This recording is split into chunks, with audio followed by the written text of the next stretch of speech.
it's easy to try to compare or say, oh well, but everyone's good at something or what. Well, yeah, okay, so you're good at checkers, big deal.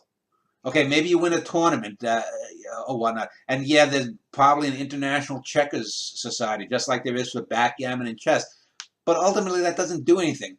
Bobby Fischer, considered the greatest chess champion, the greatest chess player of all time, would nowadays lose to a computer. Now, there's going to come a time, maybe in 100 or 200 years, when there's going to be computers that are artificially intelligent, and they'll create some kinds of art. But unless they're embodied like a human being, they're not going to be able to write a great novel to the same depth. There'll be some technical, they will be sort of like a Mark Van Doren, like I was saying. A great AI could be like a Van Doren, someone who has technical polish, but there isn't going to be the experience behind it that melds it. And that's where you get the synergy and something takes off. It's interesting about games too, because I was in poker in my younger years, and that's true. So Wild Bill Hickok, whatever strategy he had, is a joke today. Whereas in 100 or 200 years, when there are better writers than any today, um, you can still derive appreciation from Norwegian or Marley's or an O'Neill play, but you cannot derive the same thing from Wild Bill Hickok.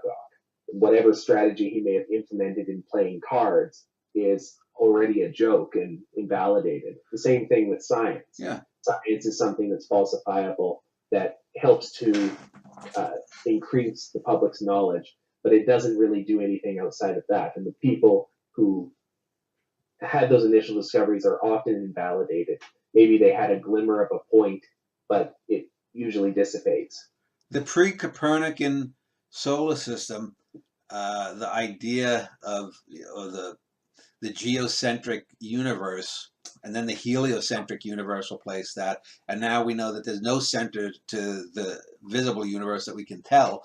Uh, these things get washed away. Now, it's interesting to associate a certain name with this viewpoint, just like before Darwin, there was Lamarckism, and there were a few other theories of how things evolved. The idea that ontogeny recapitulates phylogeny, meaning that the fetus goes through all the stages from fish up to human being in utero. These are interesting things, but they have no real scientific basis. But you can come back in 10,000 years.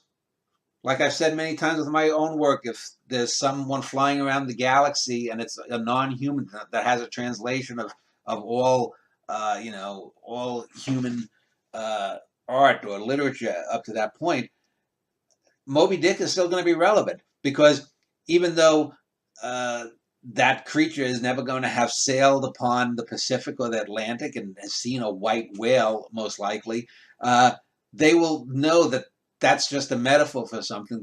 Hopefully they'll get that the idea of metaphor and whatnot, and by doing that, they'll be able to see that. But that scientist on that same ship with the creature that appreciates Melville or me or a Rembrandt painting is going to look at someone the works of Lamarck or even Darwin has in some ways his work has been uh, uh, taken off from and some of his ideas have been shown to be false.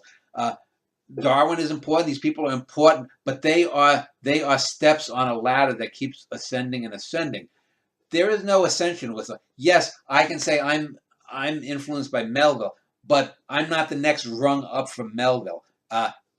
Art moves this way